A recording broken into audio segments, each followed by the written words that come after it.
Umaga mga kapatid, good morning to everyone. So, I'll be teaching now on the Sunday School on humility, the path to fruitful life. Alam niyo ba bakit ganyan ang figure ko? Sino nakakaalam?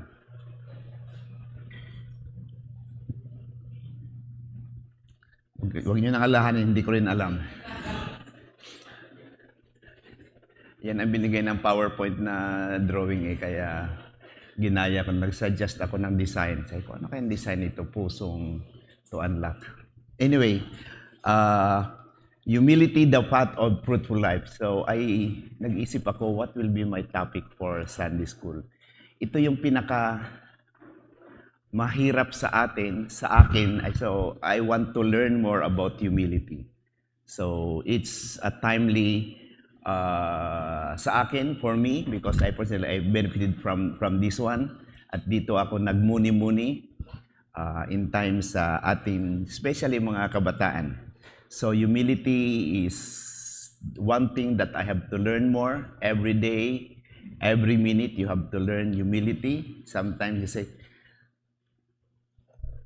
sabi nga ni Pastor John kanina na boastfulness, lahat na yon sa buhay natin, it's about ang kwan ng humility. So, even the Lord has the gift of the Spirit, sabi, love, joy, peace, gentleness. Yun ay kadugtong ng humility. So, humility, pag tinignan mo if you look at the dictionary, it's the quality of having a modest view of one's value or importance. Medyo ito yung worldly meaning dito, modest lang daw. Pero it's modesty. In Tagalog, pakukumbaba. Pagpapakumbaba. Tama ba, Lucy? Pakumbaba. Papakumbaba. Dapat maraming baba pa para lalong mas mababa tayo. So, sa Bisaya, pagpaubos. Hindi yung pagpaubos, hindi yung sa Bisayang ubos, hindi yung naubos ka. Ubos ay bumaba. Na paubos, pababa. Hindi yun paubos. Okay? So, yun ang kwan. So, let me start with a simple thought na sa atin. What does it take for life to be truly fruitful? Paano bang buhay maging fruitful ang buhay natin? Be fruitful and multiply, sabi nga sa Genesis. So, when I think of farming, so that's very near my heart, especially now. Farming, pagsasaka, it reminds me of how a farmer prepares the soil. Prepare ba natin maraming hindi na soil ngayon, medium na ang gagamitin natin, hydroponics ng karamihan sa atin. No matter how good the seed is, gaano kaganda ang punla natin, if the soil is hard and proud, so nothing will grow. Pero kung soil or medium natin is soft and humble, mayabo siya, ready siya, and broken, na-cultivate siya, ready to receive. The seed takes roots and bear fruits. Yun namumungad, yun ang nagsimula doon, magsimula sa good soil. Gaano man kaganda, hybrid ba yung dala mong seed? Ano ba yung punlang ginamit mo? Pag hindi maganda ang medium mo, walang mangyayari. Pero ako, plant breeder, kahit din maganda ang soil mo, kung pangit din ang seed mo, ay wala din mangyayari. So pareho yan. It's a pathway to life. So in the same way, our hearts must be humble before God, because humility is the soil or the medium where the fruits of the Spirit grows. So hanggang alam natin ang fruits of the Spirit, kung hindi naman handa ang ating puso, ang ating lupa sa ating puso, then it's nothing. So I also think of leadership. Many people assume that great leaders are the ones who demands recognition, power, or status.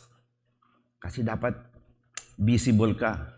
Dapat pakita kang nandun ka. Dapat nasa front line ka. Ikaw yung mag-abot ng bigas. Ikaw yung mag-abot ng ceremonial, malaking cheque. Ganon ang picture taking di ba? Parang Facebook natin, namigay ako. So we have to, so we thought but the leader, we remember, most are often those who serve quietly, those who lift others up and gave credits away. So hindi ako yan, sila yan. So may ganon, pero minsan ang hirap, di ba? Naging packaging na lang yun ng politics or packaging na yun ng leaders. So it's very difficult to know the true leaders. So true leadership is marked not by pride, but by humility. Because humility makes us fruitful in relationship and influence. So sabi nga sa Bible 14, lagi kong babalikan to sa Luke 14, Luke 18:14. Everyone who exalts himself will be humbled, and he who humbles himself will be exalted. Next slide. Yun ata ang sinabi ko ako pala ang mag-slide dito. Masyado akong humble.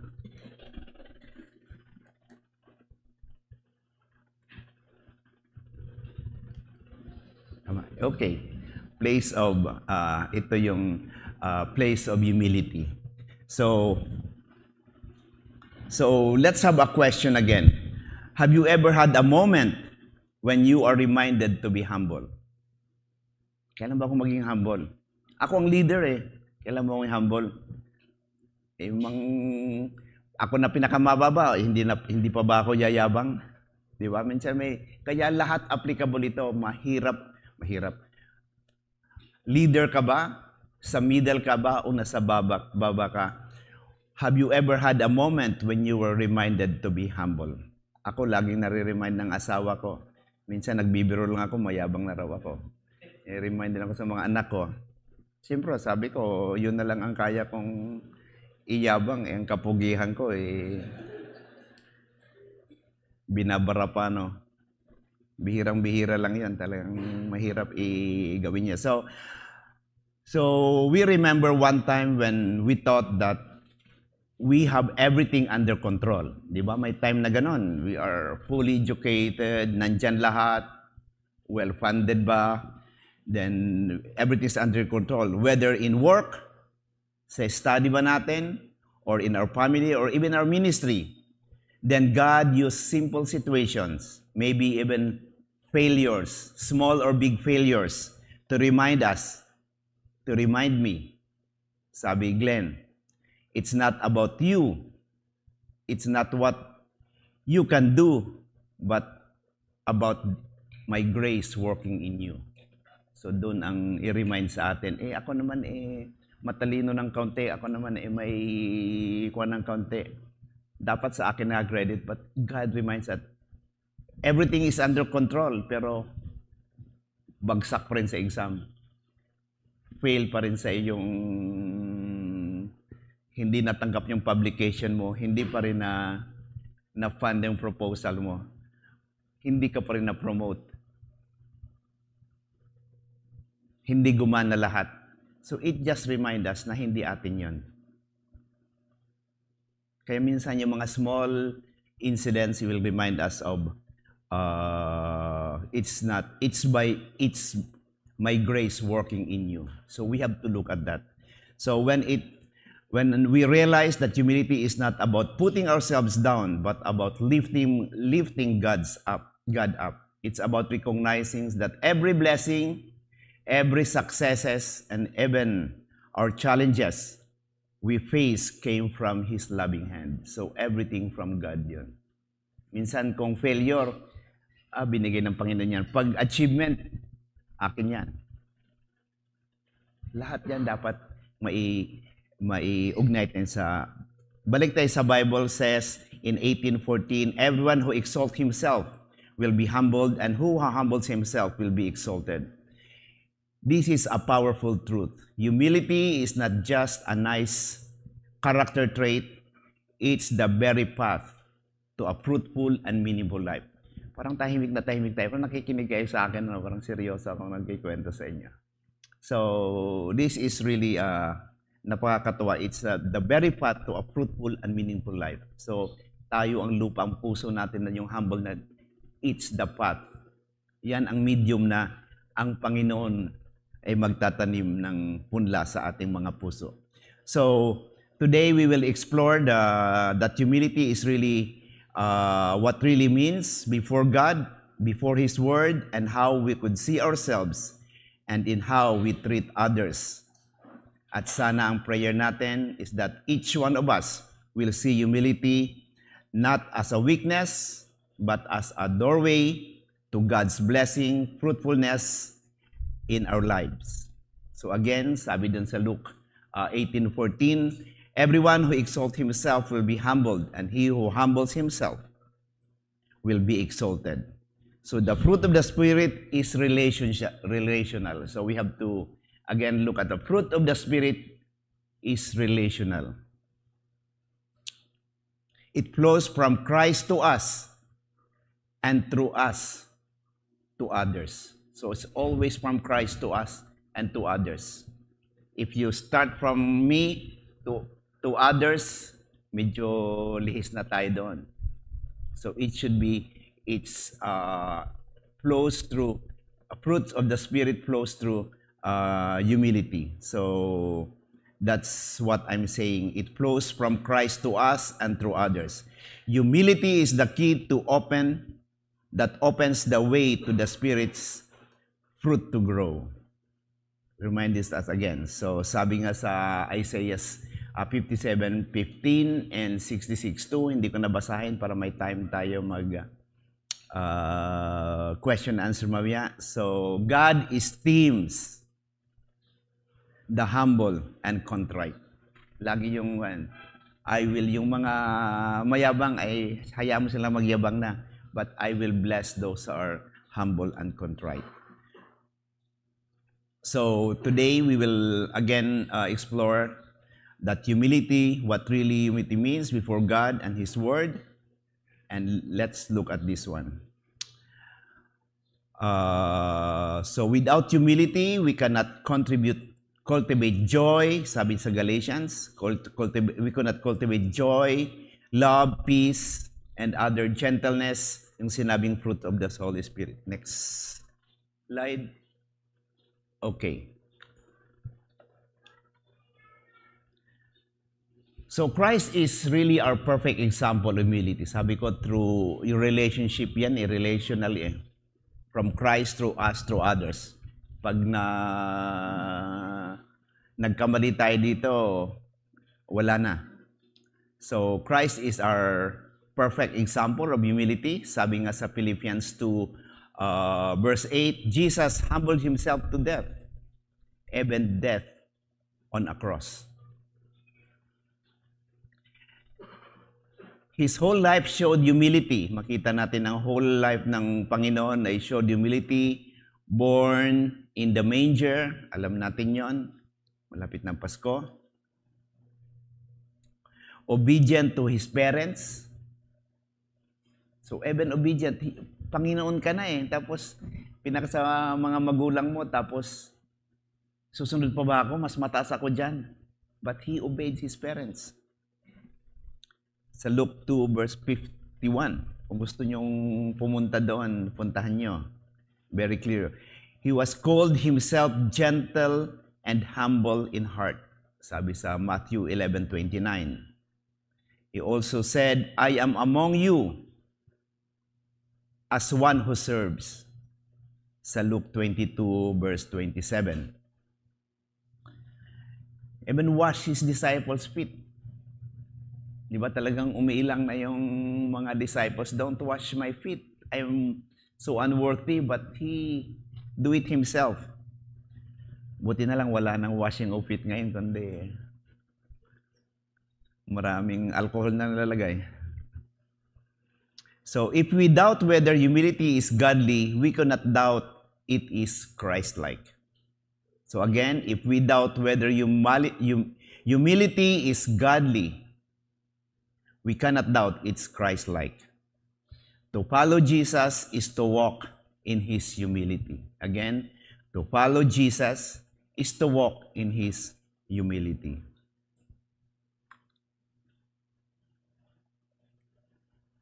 Okay.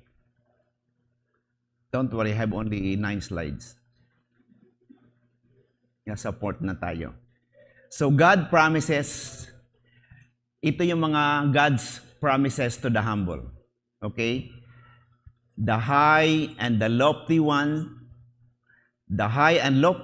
promised to, ang una dyan ay, sabi niya, dwell in them. Lord, I will dwell in them. Sabi sa Isaiah 57:15. And esteem them. Isaiah 66 verse 2, give grace to them. Sabi sa James 4:6. I'm just lining up some of the promises. Lift them up. Itataas ko sila. 1 Peter 5:6. Kung tayo ay magpapakumbaba, itataas tayo. Exalt them. Sa Luke 18 verse 14 yung ating binabasa palagi. So what I'm saying here, I'm just putting line down of those who are that God promised the humble. Humility is the soil or the medium where godly traits grow. Again, humility, pag hindi tayo humble, hindi tayo teachable, nothing will happen. So again, pride isolates. Humility invites God's presence and blessing. Parang ang humility is we are opening our hearts. Come. Minsan close yan, minsan kakatukin pa bago buksan. But humility is open. Make ourselves vulnerable.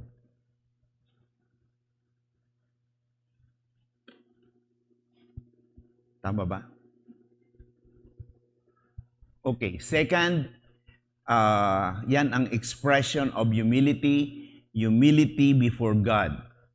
So, it begins with a high view of His holiness and majesty. We should, lagi kong sinasabi, if we worship the Lord, paano ba mag-worship sa Panginoon? If we think God is so high and we are too small, that's where worship will come in. If you think yourself almost the same with God, there's no worship. Worship is where you could see God and our majesty is too high, is too holy, and we are just like dust. We have to bow down sa ating Panginoon. So it begins with the high view of God's holiness and majesty. Example of the responses dito is like Moses bowed to the ground based sa Exodus 34 verse 8. Isaiah, woe is me, ang sabi niya, Isaiah 6:5. Ezekiel fell face down. John fell as though dead. Yan, all recorded Revelations 1:17.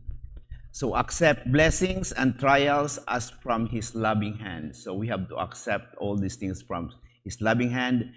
True humility towards people begins with humility before God. Again, it's relational.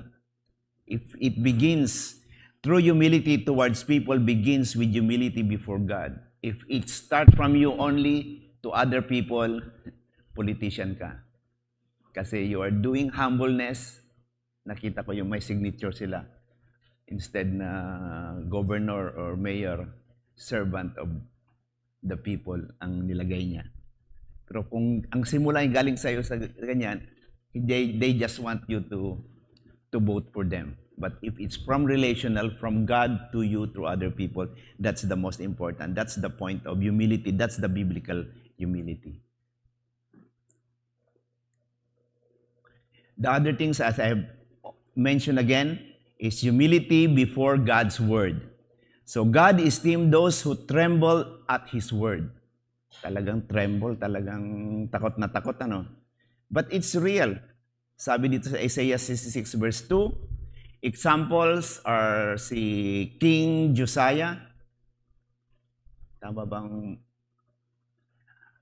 talagang pinunit, he tore his robes when he heard the law. Nung narinig niya, talagang nginginig tayo. So,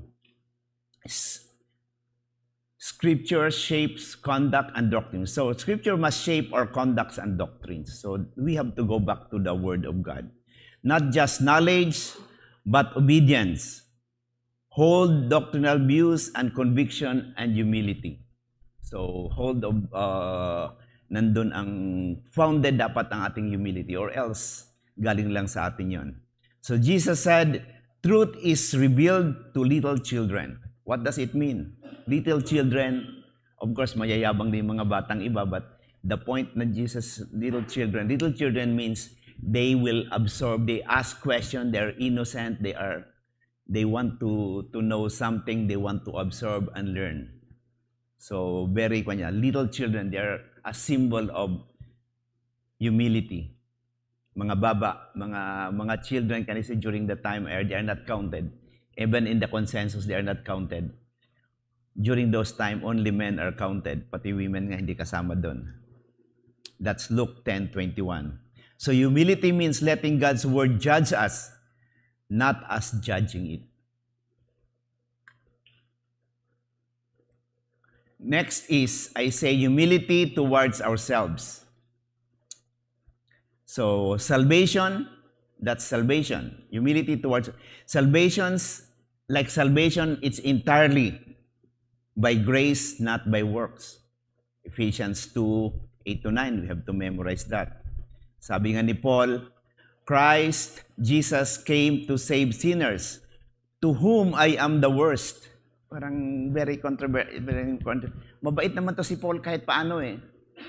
But once he said the salvation, Christ Jesus came to save sinners and of whom I am the worst. Dapat yun ang makita natin. Para noong una kong binasa ito, hindi naman siguro worst si Paul eh. May namatay siyang 2 tao siguro during the time of sa trabaho niya.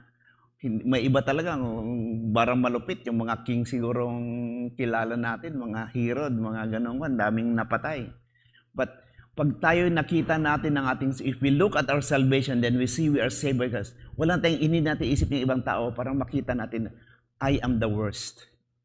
Ako ang pinaka worst sinner. Nakita natin ang pagkamakasalanan natin. That's the point here. Kaya sabi niya, of whom I am the worst. Dapat yun din ang ating makita. We are the worst of all sinners. Hindi lang si Paul. So yun ang humility. We look at the salvation not by works, but galing lahat sa Panginoon, and we are the worst among all sinners. So our abilities and successes came from God. So, ang ating mga abilidad, ang ating achievements are coming from God. What do you have that you did not receive? Sabi niya sa 1 Corinthians 4:7. By grace of God, I am what I am. 1 Corinthians 15:10. Sabi niya yon. It is He who gives you the ability to produce wealth or knowledge or anything. Yan ang sabi sa Isaiah 26:12. So, every achievement should be credited to God. Every achievement. Again, mga kabataan, hindi masyado bata, matanda, it is He who gives you the ability to produce wealth or grades, high grades, or your career, or whatever you have now. So, humility means living with constant awareness. Here by the grace of God. Sana yun ang laging sinasabi natin. It's by the grace of God. Lahat laging isip natin, you receive it because the grace of God.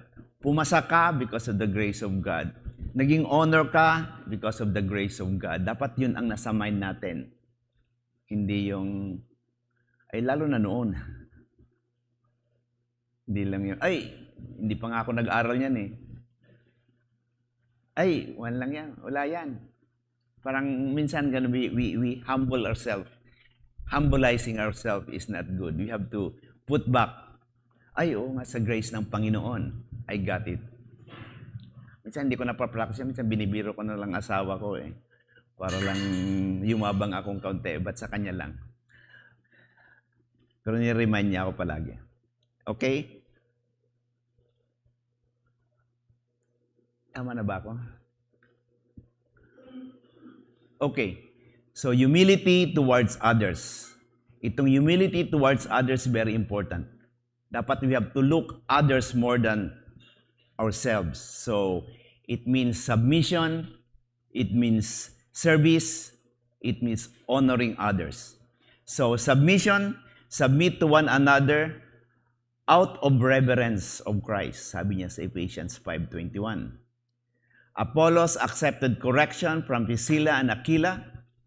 Si Apollo, very bright ito. Talagang galing sa seminary siguro tong scholar talaga to si Apollos. But bata pa siya sa ibang bagay. Nakinig siya kay Priscilla and Aquila. Isang family, in-invite siya, tinuruan siya sa Panginoon. So, isang example ng humbleness ito. Peter accepted Paul's rebuke. During the time, si Peter talagang ni-rebuke siya in public ni Paul. Mas matanda to si Peter, di ba? Siya yung pinakasikat na apostle, pero kinuhan siya ni Paul. But later, in-honor din ni Paul wala tayong nakitang kumontra si Peter. Nakinig siguro siya, dinigest niya, in-internalize niya, at sa latter part ay in-honor niya si Paul. Magkaibigan pa sila. So, service, Christ was disciples' feet, na-mention ko na. He came not to save, but He came not to serve, to be served, but to serve. Yun sabi niya sa Matthew 20:28. True greatness is found in serving. Again, true greatness is found in serving. Medyo nakikita natin yan sa mundo ngayon. Honor, honoring others more than ourselves. Honor one another. Honor one another above ourselves, sabi sa Romans 12:10. That's part of humility. Considers other better than yourself. Ito ang pinakamahirap. Considering others better than yourself. Alam mo, mas magaling ka but you have to look at them as better than yourself. Ako na nga dyan. Ang bobo mo. Ang lutong Ako na nga dyan at ang hina mo naman. Malakas ka lang kumain. Mahina sa trabaho. Sabi yung naalala ko noon sa amin ako'y mabagal na maganon Mabagal pang mabagal na nga kumain, mabagal pa sa trabaho. So, honor, consider others better than yourself, Philippians 3:2-3. So, humility, again, humility in action looks like submission, service, and preparing others above yourself. So, nandun yung humility, nandun ang submission, service, and of course, nandun yung honoring others. Automatic tong aking Very good talagang aking kasi almost last slide ko na to.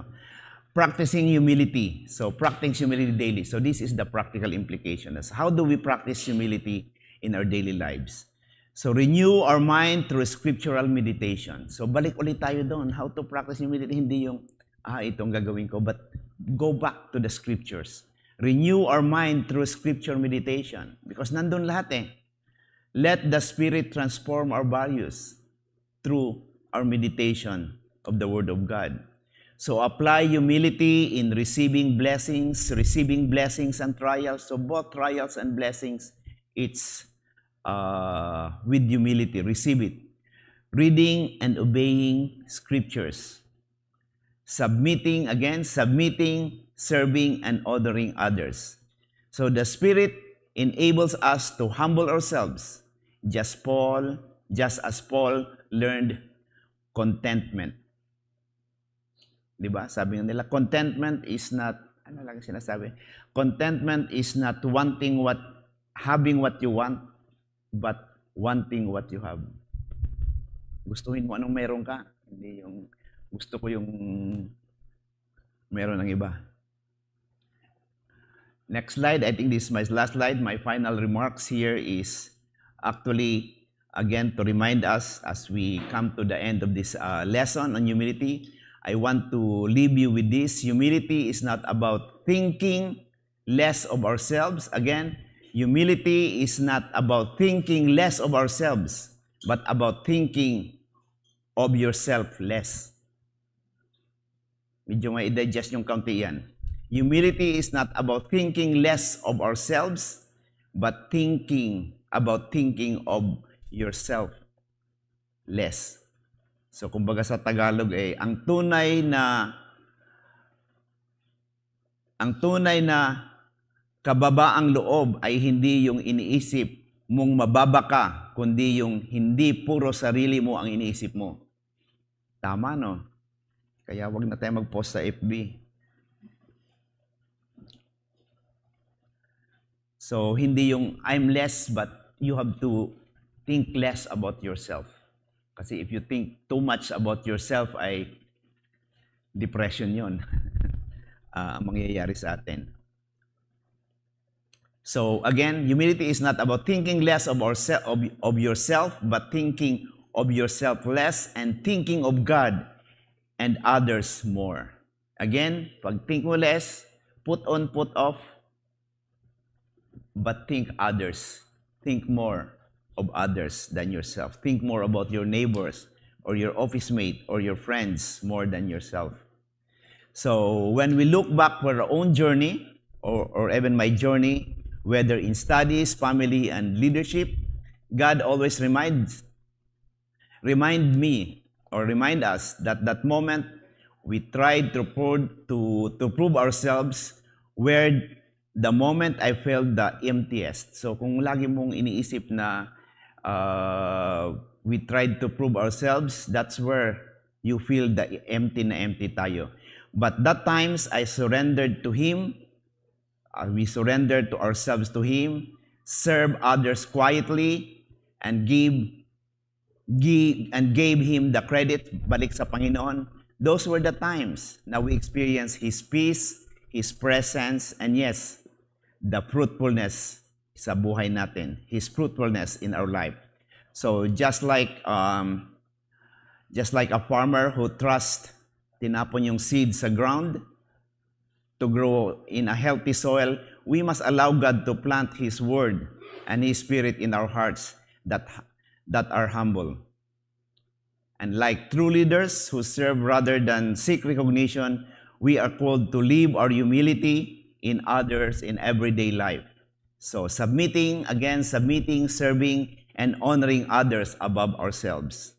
So sana ang prayer natin, we renew our desire to walk humbly before our God, to treasure His word, to recognize that everything we have is in His grace, and to choose humility in our relationship. Because when we humble ourselves before the Lord, He promises to lift us up. He will promise to make us fruitful. So let us take this path, the path of humility, not because it's easy, but because it's the way to be truly fruitful and Christian-like. It's truly fruitful and Christian-like. Humility is the soil or the medium where God's blessing grow. When we bow low before Him, He makes ourselves truly fruitful. So nandun yung humility. In this time, it's very difficult to be humble or to practice humility in this time of world where you have to prove yourself. Pakita mong magaling ka or else. Sabi nga ng kaibigan ko, if you show weakness in this time, people will prey on you. Not pray na A, but pray E. Kakainin ka. Kung pakita, if you are weak, if you are too humble, kakainin ka. Dapat ngayon, lalaban ka. You have to lift up yourself so that they will respect you. They will bow down on you. But iba ang sabi ng Panginoon, it's different if you are a biblical Christian. So that's the balance of it. But I will tell you, you could be humble at the same time excel. Thank you. So, any question? Ang ating mga elders could answer those questions. Yung mahirap lang sasagutin ko, yung madali sila na. Yun ang mayabang yun ang pinapractice humility. Okay, especially yung young ones. So I have to go down para humble ako. Okay, any question? I have, see, 11:27. Hindi ko hinabaan para may tanong tayo.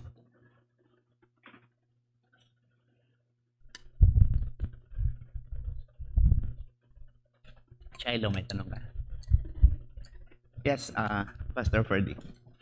Baka ikaw rin sumagot niya sa tanong mo, ha? Hindi naman tanong, Deacon Glenn. Thank you po for the lesson.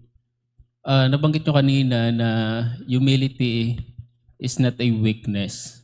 So, magandang paalala sa atin yon kasi minsan tayo may tendency nung parang ayaw natin nung salita na yung naaangasan, ayaw natin nung kumbaga pag sinigawan tayo, mas sisigawan natin or pag sinampal tayo, gaganti tayo.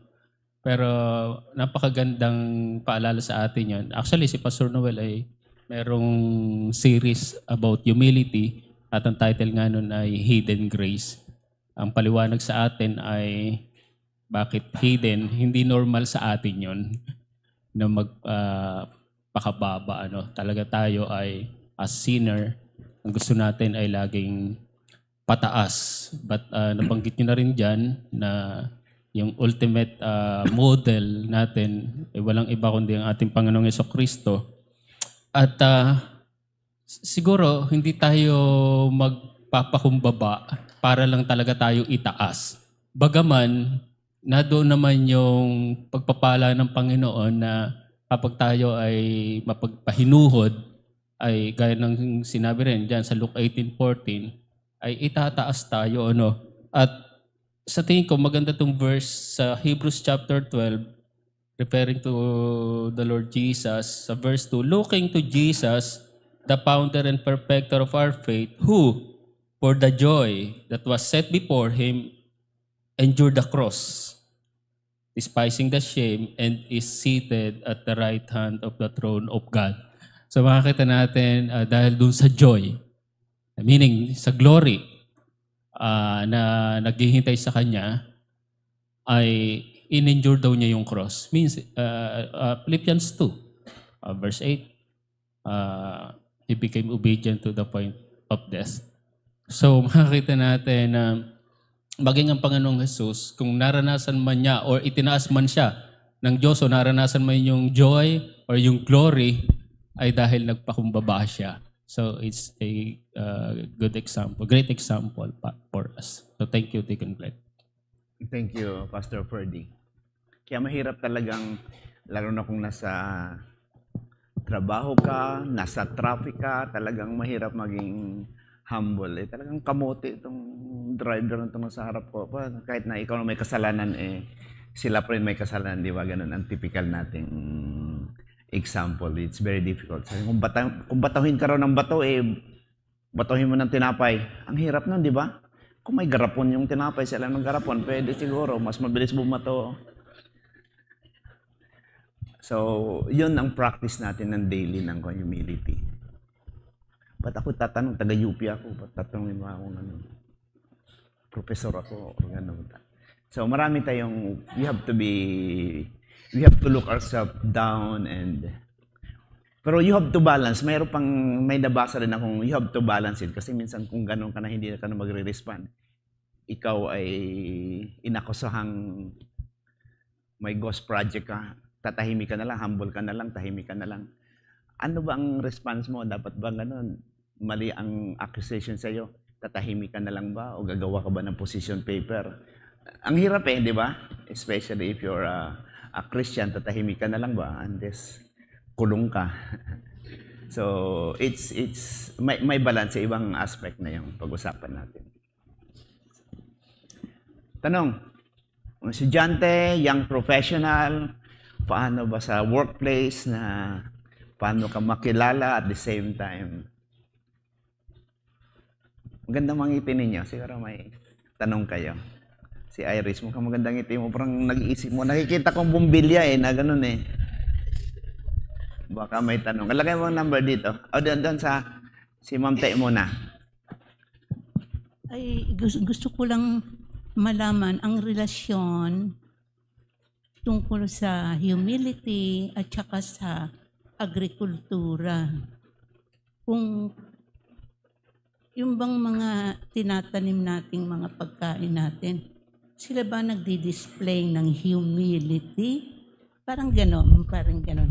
O paano natin matutularan ang behavior ng mga halaman sa humility? Ang binigay ko example doon sa farming ay ang humility yung soil, yung medium ng ginogrow. Unless merong seed which is the gift of the ng spirit, love, joy, ganun, ay hindi yun gugrow sa lupang mayabang o proud or heart, hindi siya broken, it will not grow there. So that's the medium. That's why humility is the path or the soil or the medium for a fruitful fruits, fruitful plant. Yes. Balik ulit. Sa relasyon doon sa yung sa lupa. Ano ang nagiging sanhi kung bakit nagiging ganun ang lupa na tinataniman? Ito ba ay kagagawa ng tao dahil sa proud siya? O sa by nature? Kung by nature, ang lupa, si Brother Rex ang tagot niyan eh. May ibang lupa, ang ating globe, ay may mga lupa doon na pang farming, ang iba pang forest, ang iba pang desyerto lang talaga. May mga purpose yan. Huwag mo nang pilitin masyado kung desyerto, magtanim ka masyado. Kaunti lang doon. So, ang ibig sabihin, if you are a farming area, if you have to if you apply humility, you have to open up. The soil should be prepared. It's ready to accept the seed to let it grow. That's the medium. But of course, if you are a farmer, mataba ang lupa mo, but papaanuran mo ng tubig, soil erosion. So all the tap water which is suitable for crops to grow, subsoil na lang maiwan doon. Wala na, pride na lang nasa ilalim niya, which is it will not make the seed grow healthy or initial, o kung kaunti lang ang topsoil niya, which is kaunti lang ang humility niya, pagpasok sa ugat niya sa ilalim ay matigas na doon, wala rin mangyayari. So minsan, pakitang tao lang humility natin, siguro yun ang mag-start mag-grow ang seed, but once it goes down, which is hard pan na yon, matigas na, ay hindi siya mag-grow. So, if you are a human, then you have to cultivate yun. Lagyan mo ng topsoil, lagyan mo ng organic doon sa taas, lagyan mo ng make it soft, and cultivate it to make it more. That's where humility will come in.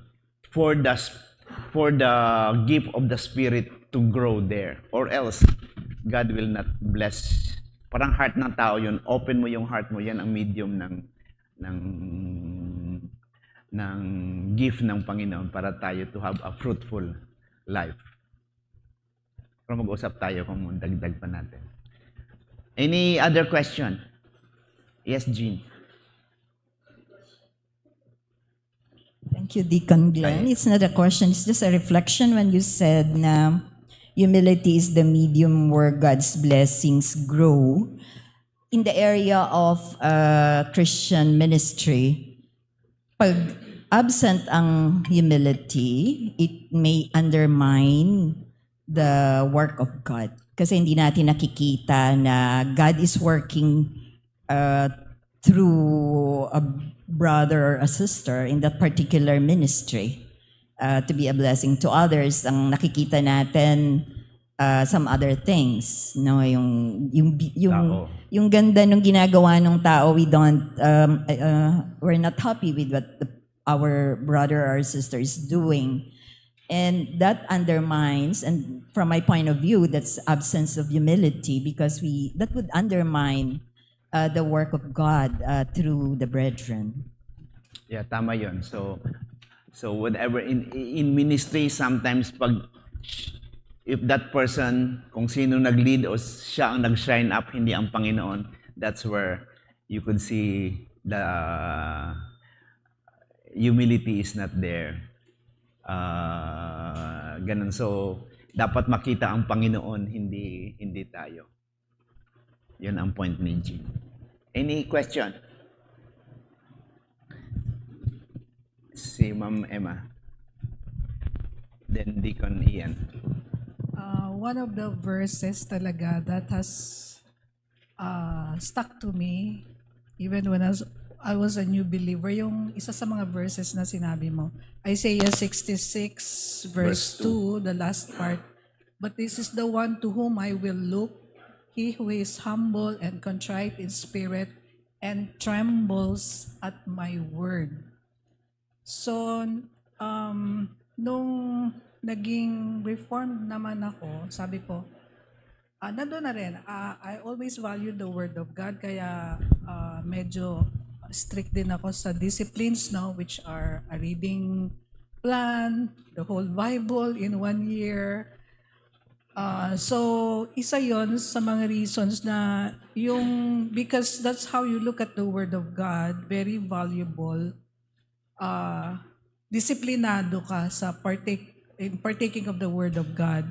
Pero nung naging reformed naman ako, parang sabi ko, may tendency rin pala na dahil ang dami mong alam na katotohanan, which is not common knowledge even to other evangelical Christians, na nagiging mali yung interpretation nila, may tendency rin na maging mayabang ka. Kasi you know the truth. Kaya ito na yung knowledge pops up, no? Kaya sabi ko, it's a real temptation. Pero dito kasi sabi niya, you should tremble. Tremble at the Word of God. At saka kinoconnect ko rin dun sa sharing kanina that we should not boast except in the cross of Jesus Christ. So, kaya nga yung humility and not boasting and also trembling at His Word, kung sasabihin ko, yun yung take-away ko ngayong morning sa ating mga pinag-aralan ngayong umaga. Sabi ko, nga, no, yung trembling at His Word, napakahalaga pala nun, na you are humble enough to accept the Word, pero it should not make you boastful because you know more than the others do. Na kumisan, pinaperceive ka nga na mayabang ka na. And I have seen that in my own family. Parang siguro the way I project myself na marami akong alam, and it's a turn off. It will turn off other people, and those whom you would like to win sana for the faith will be turned off. Kaya sabi ko, Lord, itong tremble at your word, i-connect ko nga sa not being boastful, i-connect ko nga sa humility, and let me just be the takeaway I will have this morning. Tulungan niyo po ako, Lord, that I will tremble at your word at lahat ng totoong meaning nun ay makita na ina-apply mo sa buhay mo, and they would say that you are really honoring the Lord, you are trying to align your life with the Word of God, you tremble at His Word, you value His Word, and even yung partaking of the Word. You know, one of the things that, mahaba kasi ang preaching natin, one of the things that ginagawa ko para lang hindi ako makatulog is really take notes in the phone. And in that way, instead of me scrolling, kung minsan may tendency ka rin mag-scroll ng Facebook because the preaching is getting boring already, nakakatulong sa akin, I take notes in my phone. So that's one way I discipline myself para nakafocus pa rin ako nung sa sinasabi ng preacher kahit ang haba ng ano. So I think that's still part of trembling at His Word, na yung full attention mo nandoon. So thank you po. Kasi talagang this morning, ayun, humility, boasting only in the cross, and also trembling at His Word are my main takeaways for the morning preaching of the Word. Yeah, thank you, Ate Emma. So, it's really trembling to His Word talaga. Minsan, at tendency natin din ay we know a lot. Na-convince natin, pamilya natin, sabi nga nila, anong tawag nila? You win the battle but you lost the war.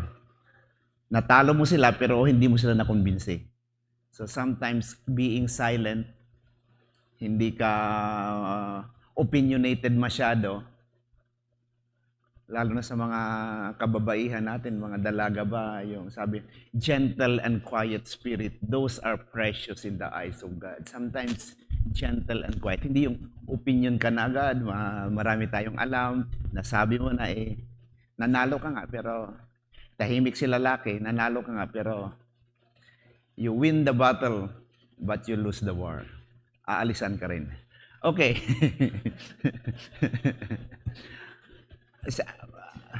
Deacon Ian. Thank you, Deacon Glenn, sa Nag-isip lesson. si Ono. It's a great reminder, especially sa akin. Madaling ma-confuse yung humility tsaka timidity.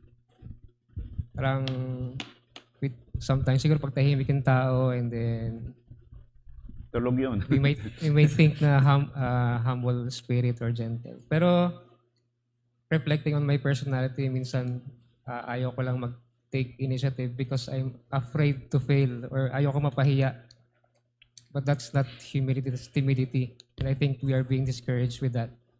On the other hand, as you emphasized, yung true humility, true Christian humility will give you boldness. Para katulad, looking at our ultimate example, our Lord, He humbled Himself and emptied Himself. I think that is a good thought if we're going to consider what true humility is. We should empty ourselves as well. Recognizing na unless God will work in us or unless we receive something from God, then wala din tayong magagawa on our own. And that should give us the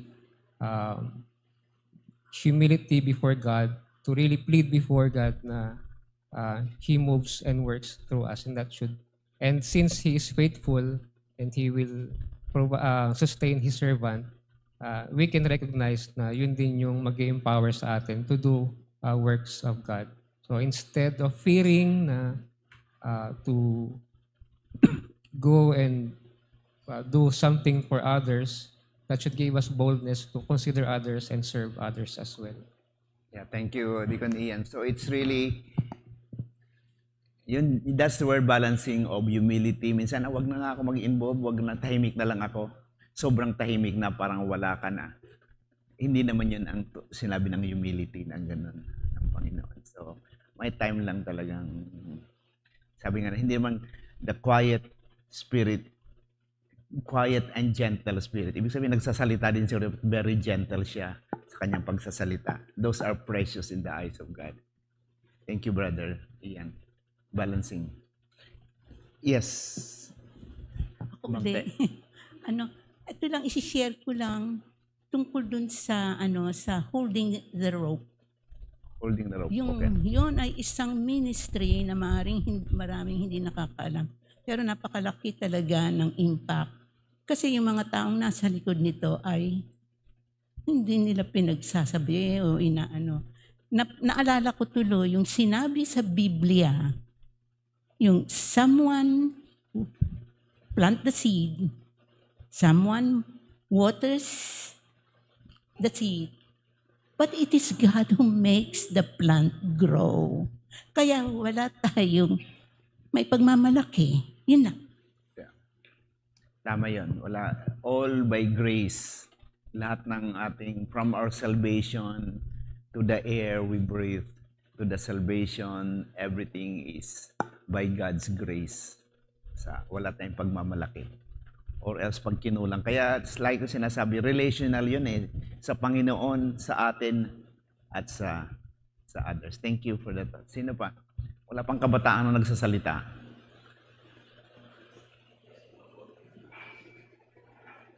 Ay, yan, may kabataan.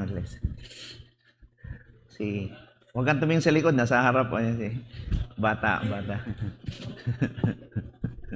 Thank you, Deacon Glenn, for the lesson. Humility, if you would recall, humility is the fruit of the Spirit.